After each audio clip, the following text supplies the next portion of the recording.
So this is an example of an AH prolongation. You can see that the AH interval here is more prolonged than normal. Here it would be around 135, 145. So, and in the ECG, you can see a first degree AV block. So this is a first degree AV block, and the reason for the first degree AV block is because this conduction is flowing in the AV node. Okay. So after the AH interval, you record the HV interval. HV interval is again recorded in the His bundle catheter. Is the time taken between the His bundle electrogram and the surface V. So the earliest surface V. So time taken from the H to the surface V, not to the local V, to the surface V. So this surface V tells you the earliest ventricular activation. So here if you see in lead V1, the ventricle activation starts from here. So the HV interval tells you time taken from His to the earliest ventricular activation. HV interval is nothing but reflects infrahisian conduction. This is AV node conduction. This is infrahisian conduction. So the normal HV interval is 35 to 55 milliseconds. So the HV interval is prolonged in case of an infrahisian disease. HV interval is shortened in case of a. Where is HV interval shortened? Anyone? Ventricular Accessory pathway. Accessory pathway. Accessory pathway. Fantastic. So in the accessory pathway, when HV, because there's pre-excitation. Pre-excitation means the same thing. AV node conduction is normal, but below the AV node there is pre-excitation. So HV is very short in the pre-excitation. Okay. So HV is prolonged in infrahisian disease. Okay. So this is prolonged AH interval. So this is pre-excitation. If you see a short HV interval, here you can see whenever you see a tracing, try to make sense of the surface ECG. It's not very easy, but sometimes you can make sense. So here you can see a P wave and you can see a small delta wave in a surface ECG. So this probably you're looking at pre-excitation. Then you look at the electrogram. So you can see AH interval, which is normal, but the HV interval is very short. So it's around 20 milliseconds from H to surface V is very, very short. It's around 10 or 20 milliseconds. So that is pre-excitation. A short HV interval is pre-excitation. Now, can anyone tell me which side is the pathway from this? Can anyone tell me? Left. Left side is Left lateral. How do you know? How do you know? So earliest activation is in the CS12, sir. Fantastic. Very good. Okay. So what will happen is I'll get back to that point. So what in a normal, I told the CS is an inert structure. So you will always have an isoelectric interval between atria and ventricular signals. But suppose you have an axillary pathway which conducts antigradally. Remember, both these points are important. You should have an axillary pathway which conducts antigradally. This is antigradally, this is retrogradally. Suppose you have an axillary pathway which conducts antigradally. So sinus rhythm, will conduct not only to the AV node, but also through the axillary pathway. So in CS, wherever the axillary pathway is located, CS1, 2, CS3, 4, 5, 6, 7, 8, in that electrogram, you will have the A and V being very close. So you will have a little bit of fusion. Over here, if you see, this is sinus rhythm with no axillary pathway conduction. So there's an isoelectric interval.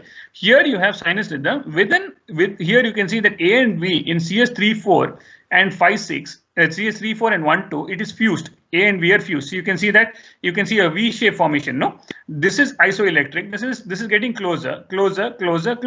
So here you can see it's almost fused because it is short circuiting here. The A, as soon as the A reaches here, it can exit into the ventricle. So there's no isoelectrical interval. So A and V remains fused here. So if there is a fusion between in the CS electrograms, it usually indicates a left-sided axillary pathway.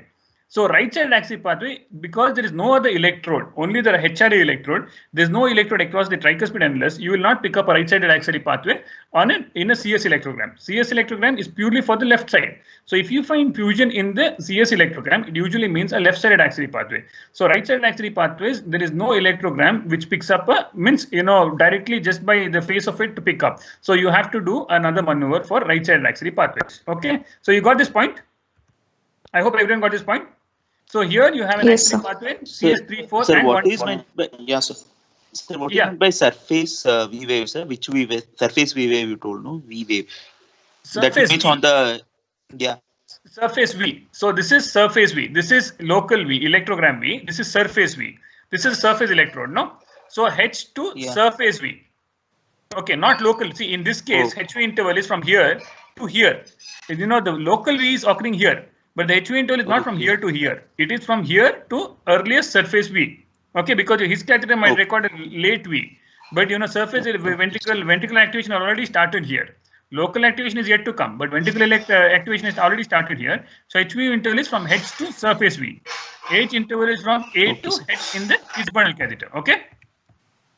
So now you know how to recognize WPW. So WPW is short HV interval with, if you find a fusion in the CS electrogram, it's a left-sided axillary pathway. If you don't find, but you find a short HV interval but no fusion in the left-sided electrograms, most likely it's a right-sided axillary pathway. Okay, fine.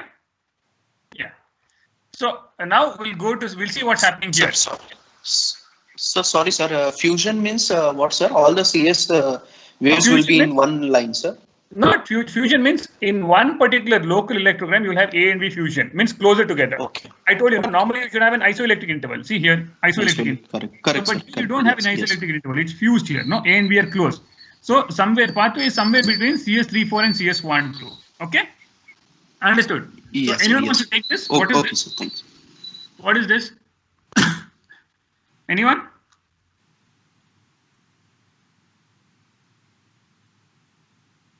Anyone wants to attempt this?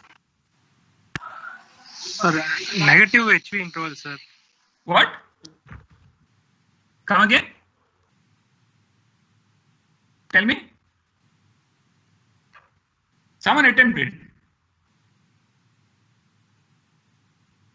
Anyone to attempt? Yeah.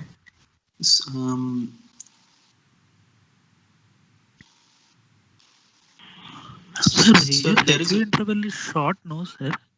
No. You start from what is obvious. What is obvious? Sir, in his bundle, we can see there is a prolongation of AH interval, sir. Proximal. Okay. No, you start with you start with the approach I told you. First, you see what makes sense. What is obvious in this? Specificity is showing LBBB pattern, sir. Fantastic, correct. So you start off with what you know, what you make sense, no? Okay. So what do you see here? Yes, sir. LBBB, sir. Prolonged. With the prolonged PR interval. So LBB is the prolonged PR interval. So you already know that. So then you see atrial electrogram is normal. Then you see obviously there's some problem with his electrogram. So here, if you're thinking of LBB with prolonged PR interval, what is likely happening here? It's an infrahizine disease. So you have a prolonged HV interval. If you measure the HV, this HV would be around 60 or 65 milliseconds. So this is nothing but infrahizine disease in the presence of LBEP. So AH interval may be borderline. I've not measured here, but HV interval is definitely looks prolonged. So this is prolonged HV interval in an infrahizine disease. This is what I said. So whenever you see an electrogram, see the surface ECG. See what makes sense. This is something you can definitely pick up. This is sinus. So you know V1 is biphasic, lead 1 is positive, PV. This is sinus. So this looks like a normal sinus activation. Whereas here, you know, surface electrogram, you know, this is sinus rhythm because the PV is upright in AVF. So, you know, but you know that this QRS is not looking normal. There's a small delta wave. So most likely this is WPW. Then you confirm your finding by looking at the intracardiac electrograms. So you look at HV interval, it is short. You look at, you know, CS1, 2, and 3, 4, it is fused. So you know this is a pre-excitation WPW left-sided axillary pathway. Okay. All right. So, sir, can we go that tracing again, sir? That which LBBP. one? Yeah. So, yes, sir, this one, sir. So here, sir, what you are saying, sir? Actually, it is prolonged, sir.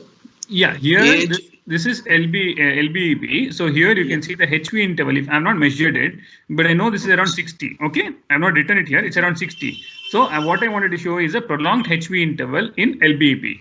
That is nothing but infrahizine disease. Okay. All right. Okay, sir. So in this HV interval is tracing, sir. What? A wave in his tracing, where is it, sir? What? His tracing, where is the A wave, sir? Where is the A wave? Huh? Yes, sir. See in the proximal his you can see, no? You can see a his in the you can see a prox. Okay. This is the A in the his. This is the his inter. This is the his bundle electrogram. This is the his signal. Okay. This is the A. So A need not be seen in everything. Okay. So usually in distal his you will not see a A. You will see a very small A.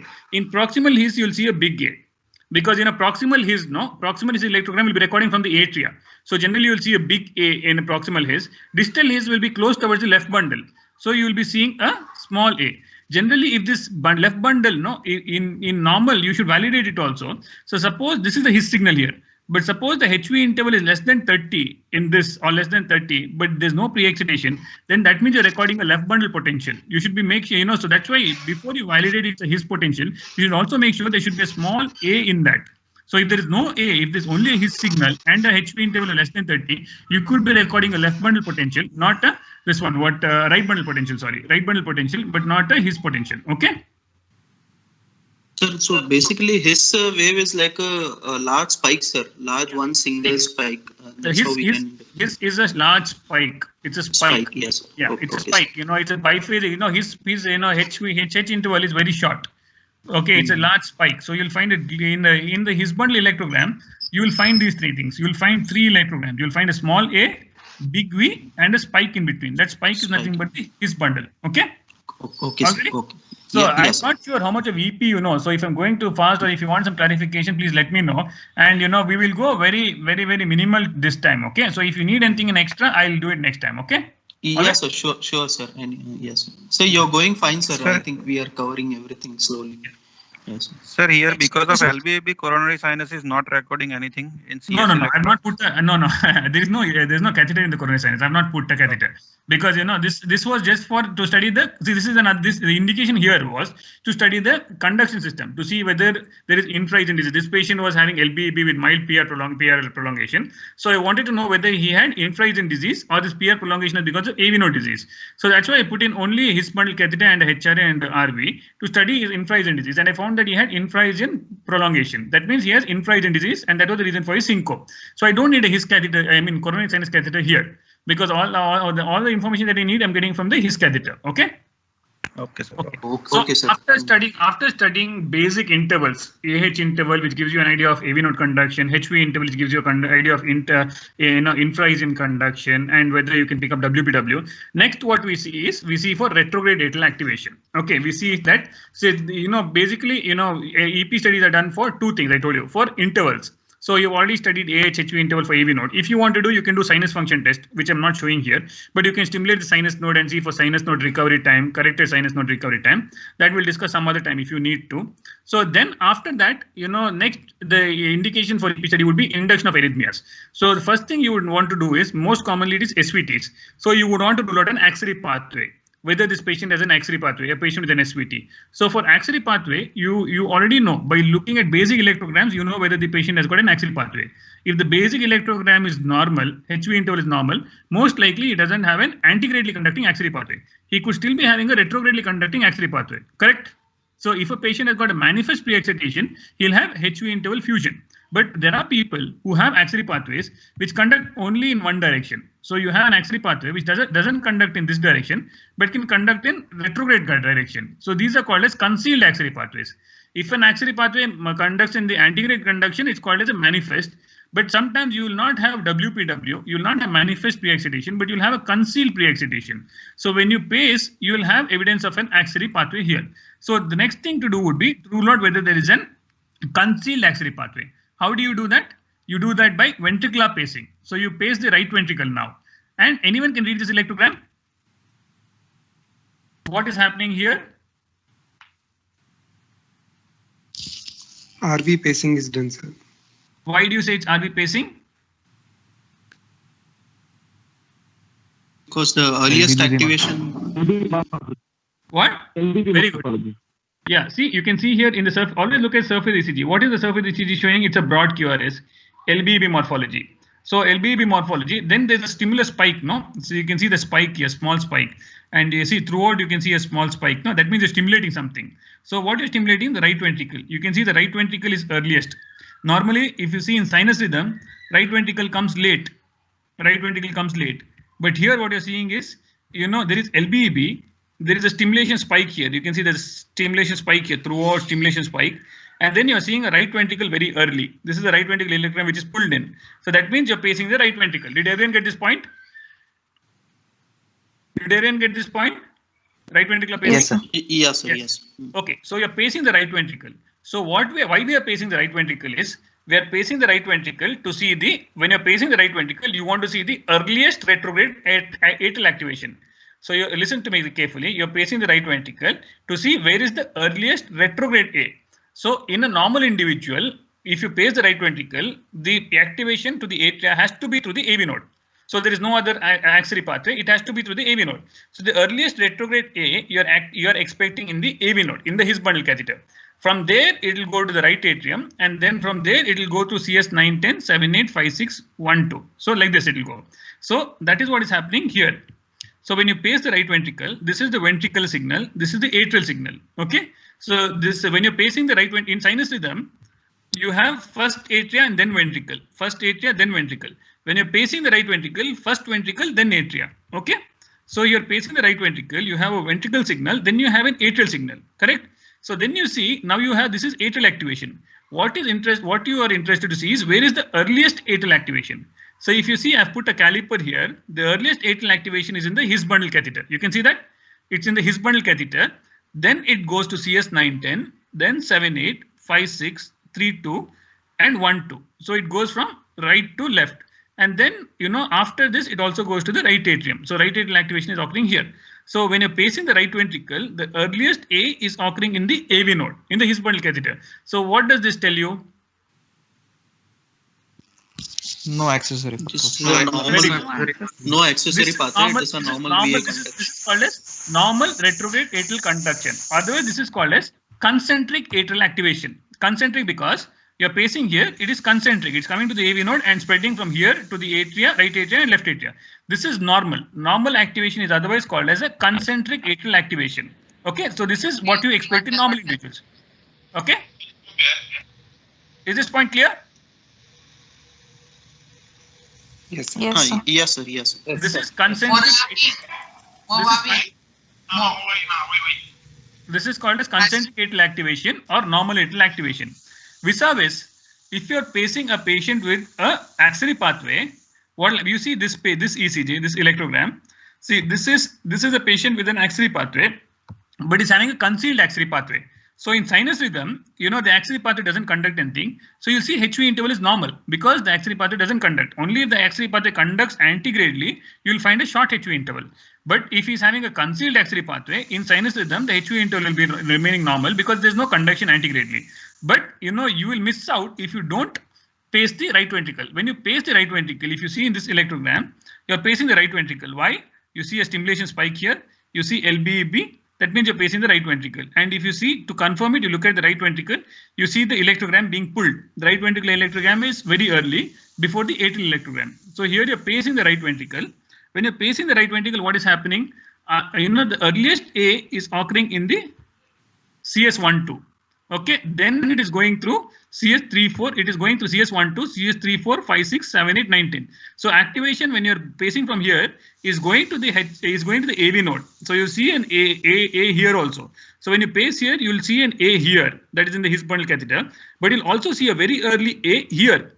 You're not expected to see an early A here if there is only nodal conduction. So if you're seeing an early atrial activation in CS12, then you're having an atrial activation in 3, 4, 5, 6. That means atrial activation is occurring in this direction, left to right. Okay, so that means he's having an axillary pathway somewhere near 1, 2. Did you get this point?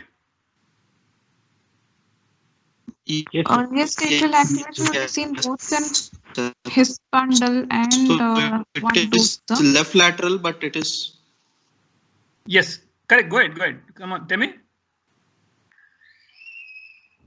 Earliest activation we've seen in both the AV node, His bundle and 1, 2 positions. Very good. This is called a shared activation. Okay. So if you're pacing now this is the pacing speed. I am probably pacing at 450 millisecond cycle length. 450 means at 150 beats per minute. When I'm pacing at 150 beats per minute, it's also, there is nothing to stop the atrial activation to go to the AV node. No. Nothing. You're pacing the right ventricle, it can as well go into the AV node. So it reaches the AV node in this time. But what is unusual is if you have only a nodal conduction, after the AV node, it should come to 9, 10, 7, 8, 5, 6, 3, 4, 1, 2. It should go in this direction. Unfortunately, what you're having is along with AV node, it has also reached the left atrium very early. You're having the CS12 very, very early. And then from there, it is going to 3, 4, 5, 6. So activation is shared. It is coming like this, and it's also coming like this into the left atrium. So this clearly tells you that there is a shared activation, which is nothing but evidence of a left-sided axillary pathway. If you were to pace faster, at 400 millisecond cycle length, wherein you, or a 350 millisecond cycle length, so wherein you impinge onto the AV node refractive period, then you will go through the pathway alone. Then you will find the AV node late and the pathway very early. But here, the very fact that in the left side, CS12 is getting activated before 3, 4, 5, 6, 7, 8 clearly tells you that there is a left-sided axillary pathway. And the location of the axillary pathway is because the earliest A is in CS12. You are not wrong in saying that the left axillary pathway is somewhere near 1, 2. Did you get this point or not? Yes, sir. Yes, sir. Yes. Everyone got this point? But So if the refractive sir. period is very low, is low of the accessory pathway, then That I doesn't think the happen. earliest activation That doesn't will be happen. in- Generally, okay, axillary pathways are faster conducting, no, than AV node. That's why pre-excited AF is very dangerous, no. So you know, Yes, sir. axillary pathways have got very short refractory period. That's why they are more dangerous. No, antigrade axillary pathways with the short refractory periods are very dangerous because they have a shorter refractory period than AV node. Okay. Yes, sir. But if it's shorter than AV node, then it should get activated first, no, sir, in It coronary will get sinus 1 and activated, 2. but it's also the it's also the distance, no. We are pacing from here. It has to go across till there, no. It has to reach there, no, Okay, first. sir. So it depends upon the left ventricle size, no, and everything. Yes, So where you are, yes. suppose the pacing close to the AV node, it will reach the AV node first. In it has to go through the septum, go here and then here. Once it reaches there, it will conduct very rapidly, but it has to reach there, no. If it's a lateral axillary pathway, very lateral axillary pathway, the time taken to reach the axillary pathway will be late, no. So you will have some amount of shared conduction in lateral axillary pathways. Okay, is that clear? Okay, sir. Okay. So same thing in a right side axillary pathway, what will happen is when you pace the right ventricle, you will not have earliest activation in here, you will have earliest activation in the HRA. So suppose you have, when you're pacing here, suppose you have, instead of earliest activation in the His bundle, you have earliest activation in the HRA when you're pacing the right ventricle, then you think about a right side axillary pathway. So when you have a right side axillary pathway, when you pace the right ventricle, you will have earliest activation in the HRA, followed by CS910 to 1-2. Is that point clear? Yes? Yes. But normally also earliest activation will be at a HRA, no, sir? No. How we can bypass the AV node and go to the HRA? Normal Normally atrial let's retrograde say- activation. Normal retrograde atrial activation. You're pacing the right ventricle. So if there is atrial okay, sir, activation, yeah. first it has to reach the AV node. No, only it has to cross the AV node, then it will reach the HRA. No, it can't. So if it is bypassing the AV node and reaching the HRA, that means there's an axillary pathway on the right side. Okay. Right. All right. Okay, so we are pacing the RV, sir. That's why the earliest. Okay. Yeah, Sorry, right sir. ventricle active. Right ventricle. Okay. Yes, correct, sir. So basic EP study, you have measurements of baseline intervals. Then you do atrial pacing to find out sinus node automaticity and if you need to, not every time we do it, AV node conduction and refractory period, and his Purkinje system conduction and refractory period, and induction of arrhythmias. Then you do ventricular pacing for assessment of retrograde conduction to see if there's any concealed axillary pathway, and for induction of ventricular arrhythmias. Okay. Yes, sir. Yes, sir. Yeah. Okay. We'll go, friend. If you want to Okay, stop, let me know. So these are 3 protocols, stimulation, protocols we do. One is called as a burst protocol. Then is called as a extra stimulus technique. Okay. In burst protocol, you keep on reducing, stimulating the atria. Suppose you are bursting the atria, you start pacing the atria at cycle length. So for, at 600 millisecond cycle length, 600 cycle length is nothing but 100 beats per minute. 500 cycle length is nothing but 120 beats per minute. 450 is 150 beats per minute. So, you just keep on reducing the cycle length. That's called as bursting. In extra stimulus, what you do is you give a train. This is called as S1, S2 train. So you give a train. The first train is nothing but a constant cycle length, 450 millisecond cycle length. So it is 150 beats per minute. And the next is an extra. Extra is a short. So you are giving eight trains of 450 millisecond cycle length, and this extra of 300 millisecond cycle length. So this extra stimulus is an induction technique for arrhythmias. Okay, it's also used for refractory periods. So this can be a single extra, or you can put 2 extras. You can have 450, 300, 300, or 450, 300, 290, or you can have triple extras. So, depending upon the severity of induction, if you really want to induce very strongly, we use sometimes triple extras. So what you're trying to do with extra stimulus technique is you're trying to impinge on the refractory period and induce arrhythmias. Let me explain. Okay. So anyone can explain this? What is happening here? Just try to read what is happening here.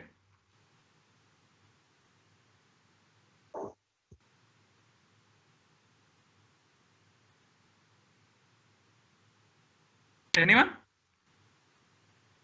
Sir, we are going with a cycle length of 450 milliseconds, sir. And one single- extra beat is, there is a single extra stimulation, sir, of 350 milliseconds, sir. Very good. Which chamber? It's in Which chamber atrium is only, sir. stimulating? Huh? Sir, right atrium only, sir. Very good. IRA.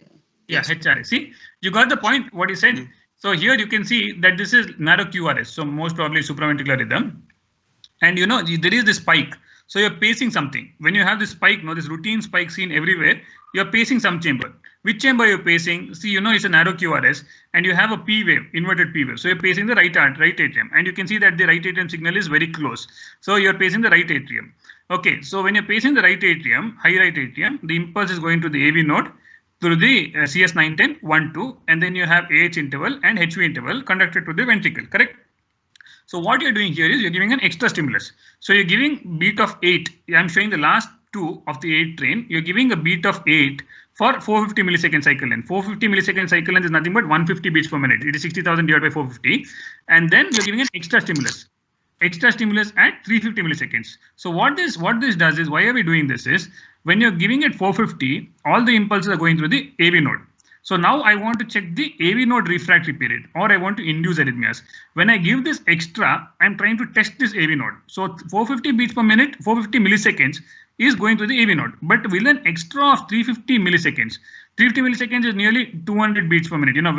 Whether that extra will go through the AV node, will block through the AV node or not. So suppose this goes through the AV node, that means the AV node is still conducting. That means it's good. But suppose this extra stimulus doesn't conduct to the ventricle, that means that I have reached the refractory period of the AV node. Okay, so here when I give that extra, what is happening here when I give that extra stimulus? So the AH interval is increasing a little bit, but it's conducting to the ventricle. Did you get this point?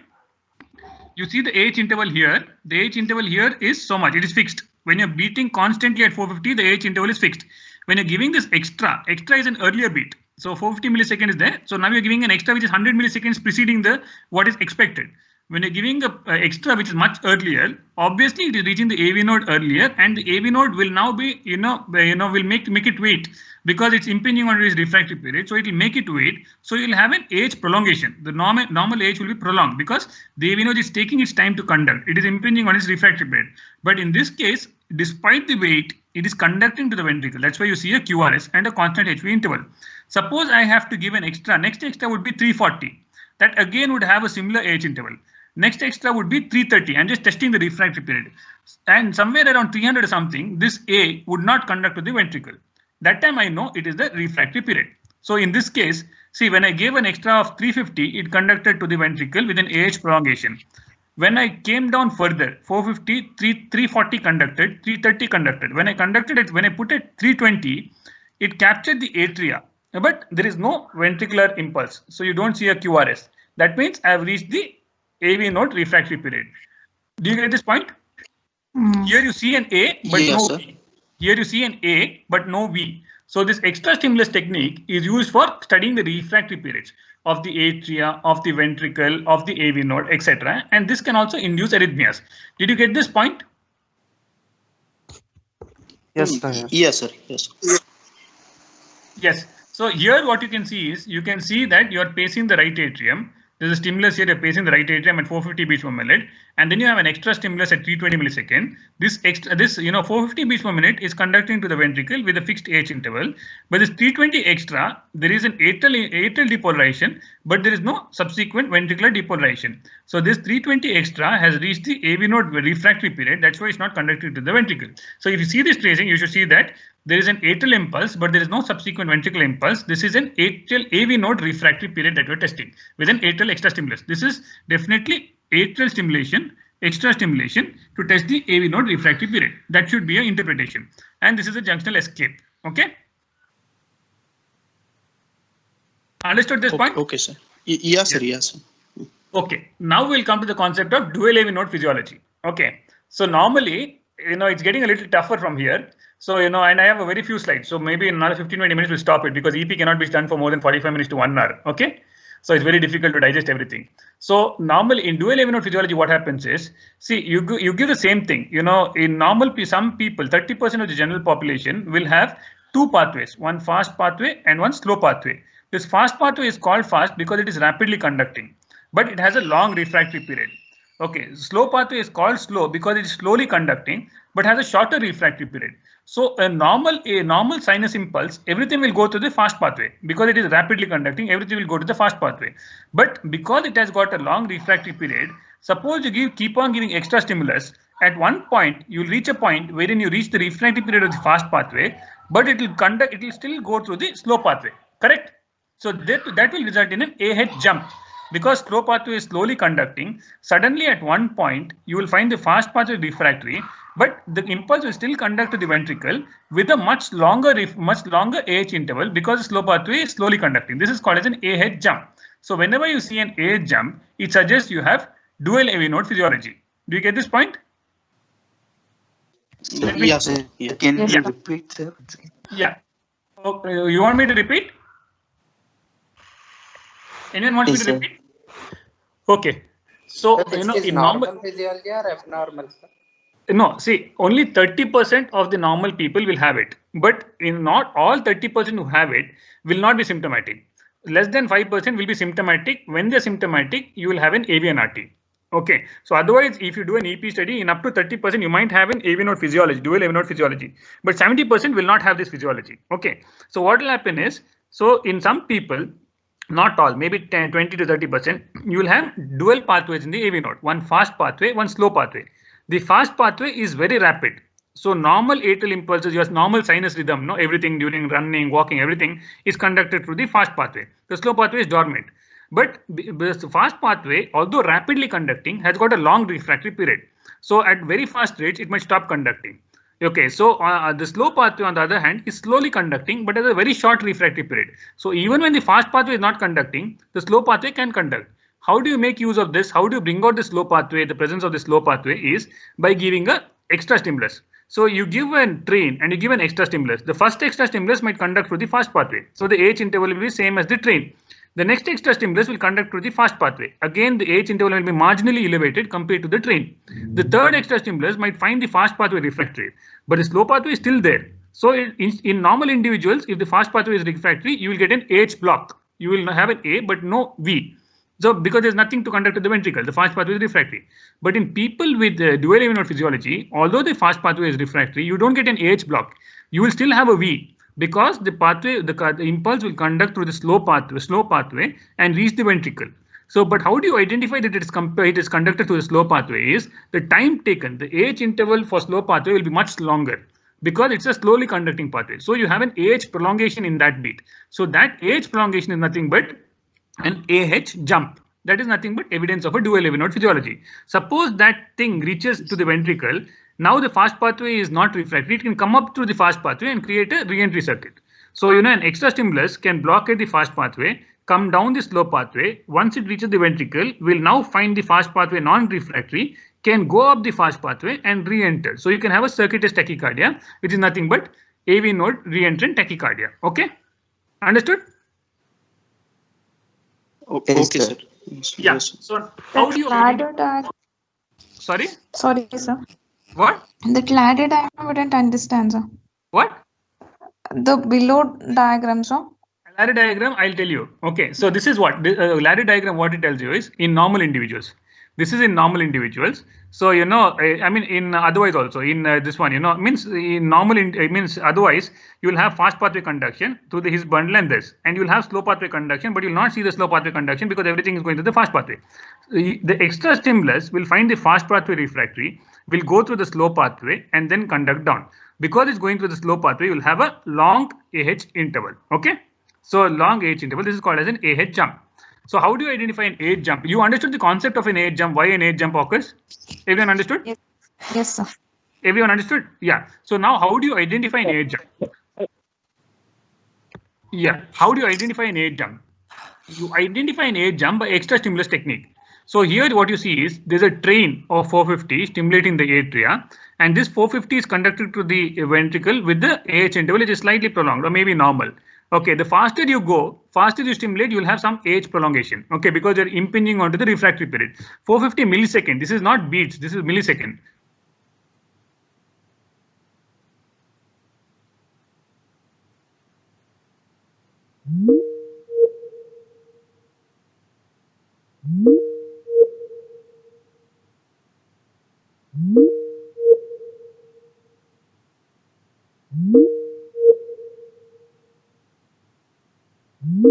260. Now obviously this AH interval is very long. See, compared to this, the AH interval is very long. So this might suggest that there is a dual AV node physiology. But how do you confirm it? You got this point. Here the AH interval in this extra, it's a very early extra, is very long, the AH interval. It's 260 milliseconds. So it is abnormal. Normally AH interval is around 125. So it's much longer. So this suggests that it could be a dual AV node physiology. This extra has gone through the slow pathway. How do you confirm it? You give a shorter extra. So here you are giving it 350 beats per minute.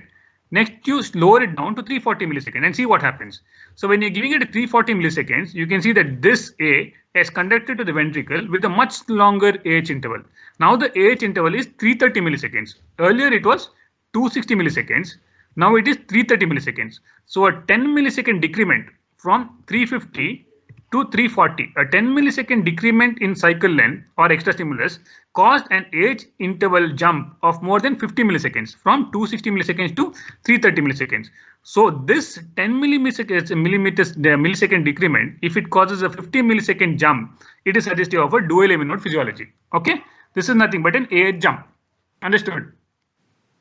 A 10 millisecond decrement in coupling interval causes a 50 millisecond increase. So if you have a 10 millisecond decrement which causes a 50 millisecond increase, it is confirmatory of an slow pathway or a dual AV node physiology. Understood? Yes, sir. Yes. Everyone Yes, sir. Yes. Yes, sir. So the previous one, when you showed the first time when you explained about the extra stimulus, that time with a single AV node physiology. And now what you are explaining is the dual AV node. No, there is no conduction and no actually subsequent ventricular activity. No, which one? You mean to say this slide? So he is No, saying sir, about the previous one, sir. The first slide actually with extra stimulus, when we give an introduction about the extra stimulus. Okay, yeah, see. Okay, fine. I'll get back there.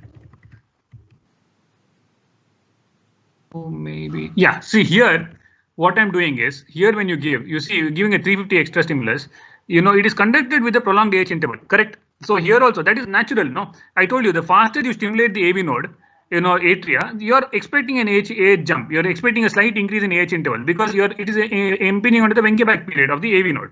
So your 350 extra is definitely conducted to the ventricle with a prolonged AH interval. But if I reduce it to 340 or 320, I'm getting an AH block. So here what is happening is I'm stimulating the atria much faster, but there is no subsequent conduction to the ventricle. This clearly tells me that there is only one conducting pathway to the ventricle because the fast pathway is blocked. If there was a slow pathway, this would have jumped with a longer AH interval and conducted to the ventricle, correct? So if you get this response, an AH block clearly tells you that there is no AV node physiology because if I have reached the fast pathway refractory period, there is no slow pathway. If there is a slow pathway, I wouldn't have got this response. I would have got a response with a prolonged AH interval conducting to the ventricle, correct? So that is what you're seeing here. So you see here you're seeing I'm giving an extra which is conducting to the ventricle with an AH interval of 260. This conduction could be fast pathway conduction or could be slow pathway conduction. I do not know because the AH interval is significantly prolonged than normal train. But even a fast pathway can have a prolongation of AH interval if you're impinging onto the Wenckebach period. How do I confirm this conduction is through the slow pathway? Is by giving a shorter extra. If I give a shorter extra, if it was a fast pathway, it should conduct with the same AH interval because you know you're really impinging onto the Wenckebach period, or it should block. If it's only a fast pathway conduction, if I give a 340 millisecond extra, you should have an AH of slightly more than this, 360, 365, 370, not more than that. And you know, and if I give a shorter AH of a shorter extra of 330, maybe it will block and I will not find a V. But here what I'm having is when I'm giving a shorter decrement of 340 milliseconds, I'm having a much longer AH, much more than what is expected. Normally fast pathway doesn't increase 50 milliseconds. From when you're decreasing the extra stimulus from 260, it might go to 265, 270, or may block it if you're reaching the refractory period. But it will not go from 260 to 330. If you are going from 260 to 330, that means this beat has conducted through the slow pathway because there's a disproportionately longer AH interval. This is suggesting that the conduction across is very, very slow. That's why you have a much longer AH interval. So this suggests there's a dual AV node physiology. This is called as an AH jump, which is suggestive of a dual AV node. That is nothing but a 10 millisecond decrement in extra stimulus causes a 50 millisecond increase in AH interval in one beat. Okay, that is nothing but a AH jump. What will happen is sometimes this AH jump, which is slow pathway conduction, can go back to the atria through the fast pathway and result in a echo beat. We say this is if you find sometimes you'll find an echo beat. Okay, so that is a slow pathway comes down to the ventricle and goes back up the fast pathway and depolarizes the atria. That is called as an echo beat. That can become perpetuous and become an AVNRT. Okay, understood? Thanks, sir. Yes, sir. Thanks, sir. I'm listening, Yes, sir, yes. I'm listening to very few voices now. Either people are confused. No, sir. We are getting. What is Here there is No echo. sorry, Yes, sir. Here there is no echo beat. Here there's only dual node physiology, no echo beat. Okay. So then we'll come to tracings. You know, Excuse me, tachycardia. Yeah. Excuse me, sir. Yes, Sir, excuse. Sir, if this first time we are giving at 350, suppose next time we are giving at 340. So why is it conducting only through the slow pathway, sir? The fast pathway should have recovered, no, sir, by that time. That's why that 50 millisecond jump is there. Is it, sir? 1 minute. I'll just make the slides more visible and then take a question.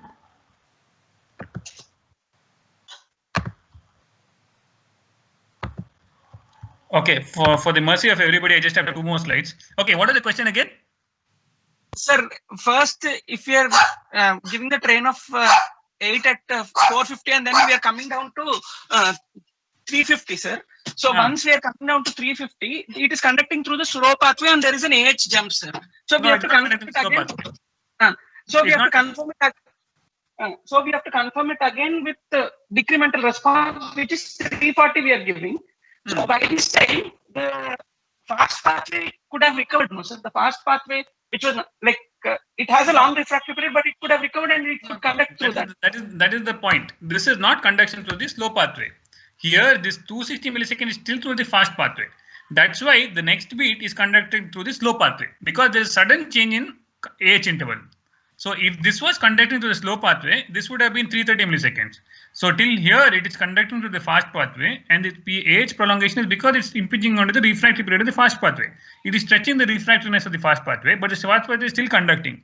In normal individuals, if you are to give an extra interval, extra at 340, you would have either this AH at 265, 270, or if you are really impinging onto the refractory period of the fast pathway, you would have an AH block. You would have an A and no subsequent V impulse. But in this individual, when you're giving a shorter extra, you're having a sudden increase in AH interval. So during this beat, it has jumped from fast pathway through slow pathway.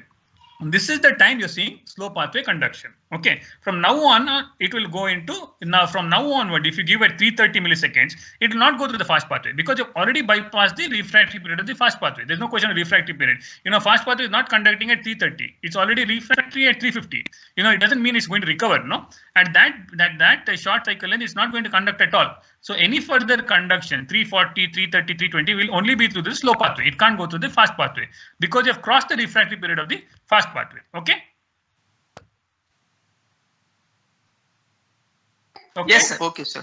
Yes, sir. Sir, if we keep on, sir, one more doubt, sir. Yeah. If we keep on stimulating, like if we give triple stimulation, in spite of having a AH jump, will we get a AH block, sir? Like there won't be any, and no. Generally, what you'll have is a slow pathway. Will, you know, if you impinge onto the refractory period of the slow pathway, yes, you will. If you go to 200, 220 or something, you will have. But most often, what you see is before you impinge onto the refractory period, you will have a tachycardia induction, especially if you give isoprene. Okay. Yes, sir. Sir, and there is a risk of AF, sir, because. Yes, obviously. Stimulate the atria with short cycle length. There's a risk of AF, no? So we don't stimulate the atria with an extra stimulus of less than 200 milliseconds. So we bring this down to 250, 240, 230, 220, 200. I stop at 200. If you stimulate it less than 200, you are risking atrial fibrillation because you know that is not physiological stimulation of the atria. Okay. Okay, sir. Yes. Excuse me, sir. Yes. Excuse. Hello. Sir, how was showing will you know whether it is a clockwise or counterclockwise pathway, sir? AVNRT, how will we know whether it is a clockwise or counterclockwise, sir? AVNRT is not clockwise or counterclockwise. AVNRT is either slow fast or fast slow. Typically, fast. Yeah, that is what. That is typical AVNRT is called as a slow fast AVNRT. I'll tell you why. Okay. So that counterclockwise and clockwise is for flutter. That's a different thing. Okay, we will not discuss flutter today. Okay. All right. Sir, the previous pacing stimulus, HRA was showing 2 spikes, no, sir? Oh no, this is just the pacing spike only. This is an artifact, pacing artifact. Okay. This is not 2. This is not an EGM. This is a pacing spike only. If you're giving a higher amplitude, no, higher output, no, you'll get a spacing artifact. Okay. Okay. Sir, how you deduct the rate by this 450 of figure? No, generally what, normal people will have a heart rate of around 60, 80. That is 60 is 1000 milliseconds. So, when we are inducing arrhythmias, we have to stimulate the heart. So we start off either at 600 milliseconds or 400 milliseconds.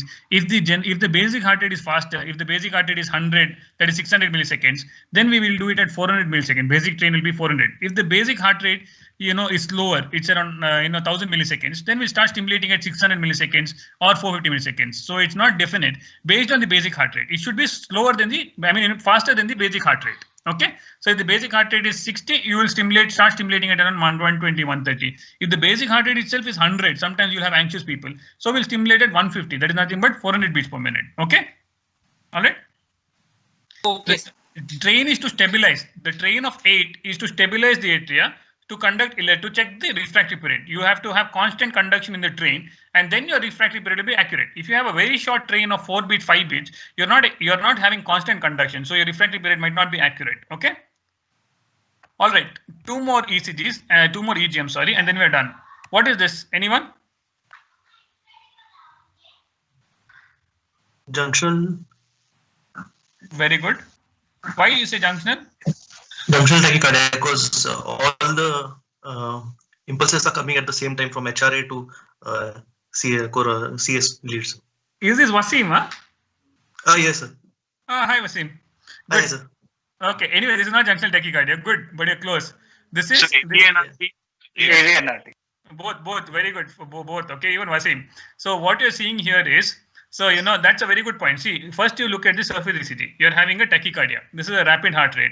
I told you the speeds are not 25 milliseconds. This is 150 milliseconds or 300 milliseconds. So you're having a very rapid heart rate. So sometimes they'll put you cycle length also. What is the cycle length of the tachycardia? They'll give you the distance between these two. So this will be normal AV heart, maybe around 250 millisecond cycle length or 300 millisecond cycle length. 300 would be 200 beats per minute. Okay. So that is fine. So this is a tachycardia. This is a narrow QRS tachycardia. So the clue would be in the ECG. In the surface ECG. See, in all these ECGs, it is slow because these are either sinus rhythm or stimulation. Whereas here, it is rapid. And next thing you realize is this. That means if it's rapid, it's a tachycardia. Next thing you realize is narrow QRS tachycardia. Third thing you see is you don't see distinct P waves. That means it's definitely an SVT because you're not seeing distinct P waves. You don't see P waves nevertheless, but you have electrograms. Then you look at the electrograms. What you're seeing is you're seeing a His bundle, definitely. You're seeing a ventricle electrogram. See, this is the ventricle. Surface V. So you're having the ventricle electrogram and the atrial electrogram all lined up. They're together. They're in a single line. Normal individuals, what you'll have is A and V. You'll have A after V. Here, what you're having is during this tachycardia, you have A and V being lined up in the same straight line. Okay, so that means you're having simultaneous activation of the atria and ventricle. So, you're having simultaneous ventricular activation. At the same time, you're having atrial activation. This is the feature of AV NRT. You'll have simultaneous activation of both atria and ventricle. There are other features in AV NRT. In narrow QRS tachycardia, always supraventricular tachycardia, you'll have a positive HV interval during tachycardia. During tachycardia, you'll have His first, and then you'll have HV interval, positive HV interval. Sometimes negative HV is also possible, but generally you'll have this His. The sequence during AV NRT will be H, V, and A. So H. Then it will go to the ventricle, then it will go to the atria. But the clue would be, like what Wasim said, would be lined up. A and V being lined up, you should think about AV NRT. Then where is the P wave? Can anyone tell me where is the P wave in this patient?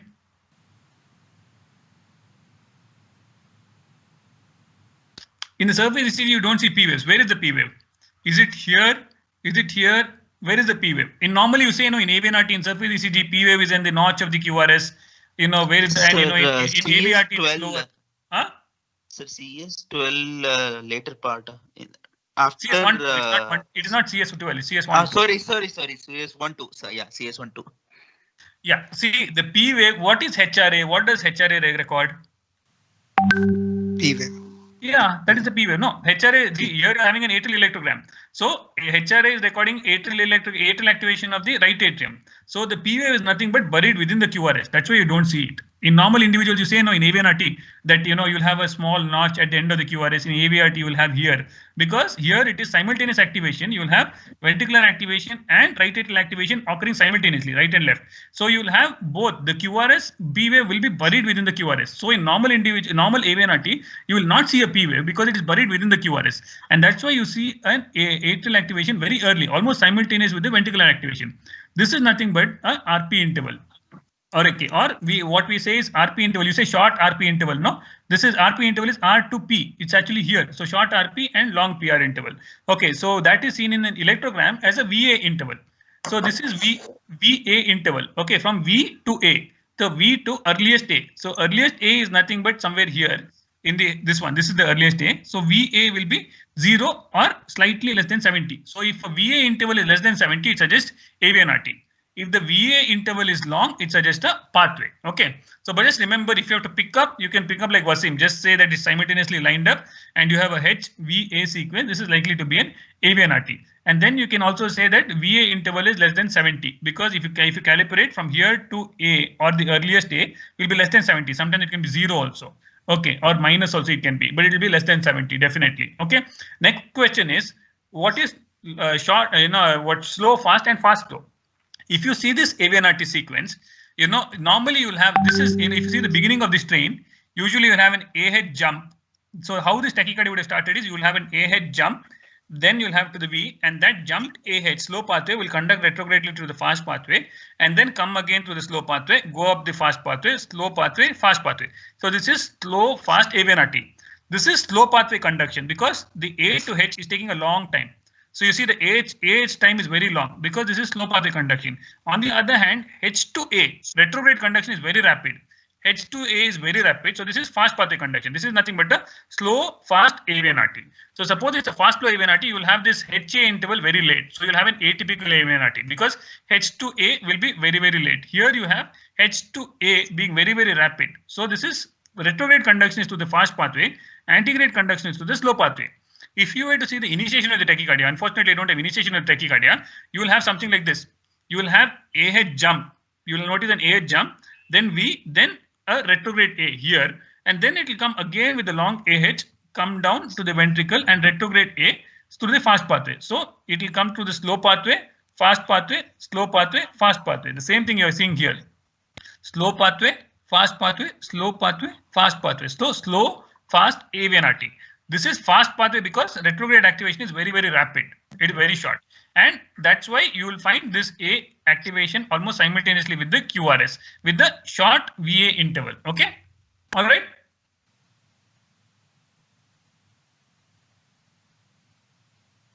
Second, the interval is equal to refractory period of the fast pathway, sir. Which one? Sir, Which one? sir, I think just one more time we'll repeat, sir. Some of us. Sir, can we repeat, sir, one more time, sir? Sure. The fast and slow, sir. That's all, sir.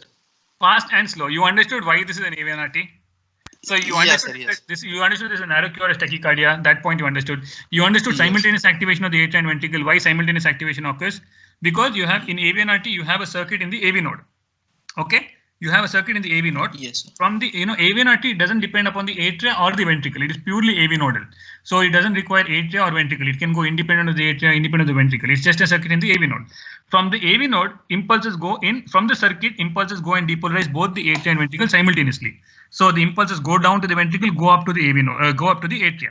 So you're having simultaneous activation of the ventricle and atria. That's why you have ventricle and atria being lined up. So simultaneously activation.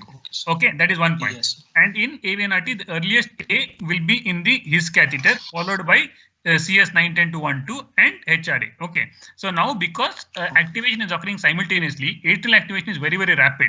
So within 70 milliseconds of ventricular activation, atrial activation. So if you see VA interval, this is V, surface V to earliest A is here. It should be within 70 milliseconds. Means by the time the ventricular activation is occurring, you should have had simultaneous atrial activation. Okay, so it should be difference between the ventricular activation and atrial activation should be less than 70 milliseconds. And this atrial activation is earliest A. So here you are seeing A in the His catheter, which is the normal case in AVNRT. So in fact, here the His catheter A is even before the ventricle A. So here the VA interval is negative, minus, because atrial activation is occurring before the ventricular activation. Either ways, in AVNRT, you should have a VA interval less than 70. It can be negative, but less than 70. Okay. Then next point is what kind of AVNRT, whether it's a typical, usually 90%, 99%, if they give you an AVNRT, blindly say slow fast AVNRT. Just remember it, because most AVNRTs, 99% are slow fast AVNRTs. Atypical AVNRTs do not fall as short RP tachycardias. Atypical AVNRTs are long RP tachycardias. Okay, so they don't come under short RP tachycardias. If you say this is a short RP or a short VA tachycardia, it's a typical AVNRT. Typical AVNRT is nothing but a slow fast. How do you justify slow fast is, this is a circuit. So how the circuit perpetuating? You have slow pathway, from here, slow pathway conducting to the, his, and then going up the fast pathway. Like if I have to explain here, so you have slow pathway coming down to the ventricle. Here will be the his slow pathway, his going down to the ventricle, going up the fast pathway. Now slow pathway conduction will be slower, so the antegrade limb of the tachycardia will be very long. Antegrade limb of the tachycardia will be around 300 milliseconds, 250 milliseconds. Retrograde limb will be very, very rapid because it's a fast pathway conduction. So if the antegrade limb is very long, retrograde limb is short, it is a slow fast AVNRT. In a fast flow AVNRT, antegrade limb will be short, retrograde limb will be very long. If the retrograde limb is very long, after the V, once it reaches the V, the retrograde A will be much later. It will be long RP tachycardia. Okay. So here, if you see the antegrade, this is the antegrade limb. Antegrade limb is very long. Retrograde limb is very short. The A to H is very long. H to A is very short. So H to A is very short because this is nothing but fast pathway conduction. A to H is very long because this is slow pathway conduction. This is a slow fast AVNRT. Slow fast AVNRT. This is slow fast conduction. Understood or not? Yes, sir. Yes, sir. Yes, sir. Sure. Yes, sir. Sure. So based on the HA interval, we have to determine, sir. If it's short, then it is slow fast, sir. AH interval. AH, yes. And HA interval. AH and HA interval. Okay. Both. Okay, sir. So in slow pathway, slow fast AVNRT, AH interval will be longer than HA interval. Okay. Fine. Yes, sir. Yes. What is happening here? What's happening here?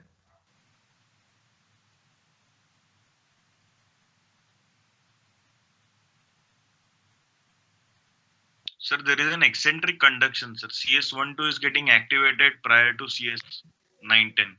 Yes, but can you start off how I told you? Yes, it is tachycardia, narrow complex tachycardia with whether it is what is it? Typical AV as orthodromic AVRT, sir. Very good. So that's the point. See, you get the point. No, you start off, it's a tachycardia, narrow QRS tachycardia. You don't see a P wave. So there's likely to be a PSVT. So the next thing you want to know is typically they'll put you AVNRT or AVRT. So then you look at whether they are lined up. If it is lined up, just like Wasim, you say it's an AVNRT. If it is not lined up, most likely it is an AVRT. How do you confirm is, if you look at this tracing, see you have H, like in all SVTs I told you, the sequence will be HVA. So H will be first in all SVTs. In VT, your H will be buried. So that's why you say, VTs have got negative HV. So H will be buried after the V in VTs. In SVTs, it will be always a positive HV. H will be outside the V. So here also you're seeing H sequence, then V and then A. But here if you see the earliest A is not in the AV node. Normally in AVNRT, what you see, you are having a circuit in the AV node, and from there it will go both atria, right atrium and left atrium, like normal fashion, the normal retrograde activation. So you will have AV node first, then HRA and CS9 to CS12 sequence. Here what you're seeing is the earliest A is in CS12, and you see the atrial activation CS1, 2, 3, 4, 5, 6, 9, 10. So it's coming from left to right. Okay. And if you see another thing is HRA activation is occurring much later. If this was AVNRT, your HRA would be very early within the QRS. So you would have a very short VA interval of less than 70 milliseconds, even in an AVNRT, because it's simultaneous activation. Here what is happening is you have a H, then it comes to the V. After H, it comes to the V, but then it has to go back to the atria. Unfortunately, it's not taking up the AV node, it is taking up the left lateral pathway. So you have an earliest activation in CS1, 2, and then from CS1, 2 is coming to CS3, 4, 5, 6, 7, 8, 9, 10, is bundle, and then HRA. So HRA is the latest. So, that's why this is an AVRT. You see, this is not lined up. Here, unfortunately, you don't see a big V, but you can see V and A are separate. It's not lined up, it is slanting. And the earliest A is in CS12. So this is a left side orthodromic AVRT using a left-sided axillary pathway. So you got this point. And another interesting thing you see is here, A is here, the HRA. So it is much later. It's falling after the QRS. So you'll find a small amount of P wave after the QRS. That's why in an AVRT, you might find a small retrograde P wave because the P wave activation is still occurring after the QRS. Second point is the VA interval is still short RP. You see this is an RP, this is short RP, it's not long RP. So even AVRT is a short RP tachycardia, but the VA interval is more than 70 milliseconds. So in AVNRT, the VA interval is less than 70 milliseconds. In an AVRT, the VA interval, that is the earliest A, is more than 70 milliseconds. If you time this, this is more than 70 milliseconds. It's 80, 90 or 100 milliseconds. Okay, but both of them fall into short RP tachycardia. It's not long RP tachycardia. The clue here would be atrial activation. Here the atrial activation is retrograde. Okay, so here you can see, it's coming through here. So you're having HV, and if it was an AVNRT, you would have HV and simultaneous activation of the atria, which would start from his A, HRA, and then CS91012. Here what you're having is HV, and instead of going back here, it is going up to CS12. From there, 3, 4, 5, 6, 7, 8, 9, 10, his A, and then HRA. It's coming like that. So you're having a circuitous movement like this. So it's a left-sided axillary pathway causing an orthodromic AVRT. Okay, you can see this. Okay, so it's HV and then earliest A in CS12, 3, 4, 5, 6, 7, 8, 9, 10, his A, and then HRA. Okay, it's a orthodromic AVRT using a left-sided axillary pathway. But the clue here is they are not lined up. In an AVNRT, you will find it is lined up. See, all V and A are lined up. So if you see V and A lined up, it's an AVNRT. If you see V and A, there is no A here. V and A not lined up is most likely to be a pathway. To confirm it, you look at the activation of the atria. Here it is eccentric activation. 1, 2, 3, 4, 5, 6, 7, 8, 9, 10. His. Okay. Rarely they might give you atrial tachycardias and all, but I think that's a little too much and definitely not in this class. Okay. Okay. Thank you. Okay, sir. Yeah, any doubts? Tell me. In WPW, what will happen, sir?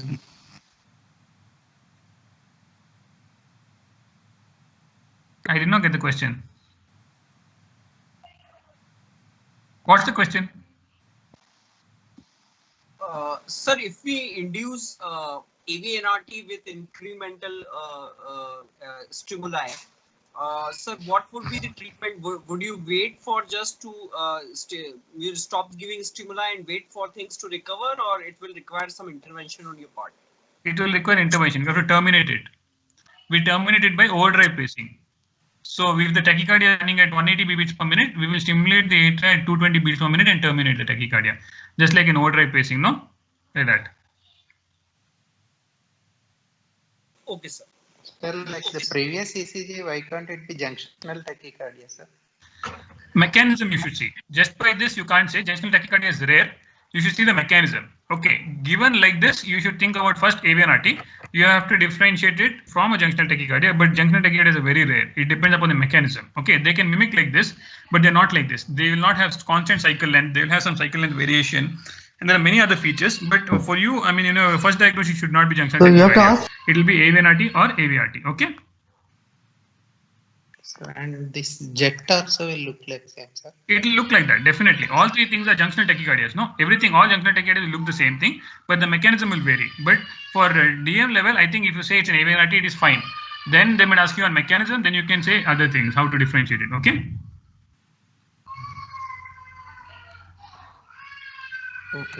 Okay, sir. So yeah. Basically, sir, in AVNRT, we'll have extra stimulation single.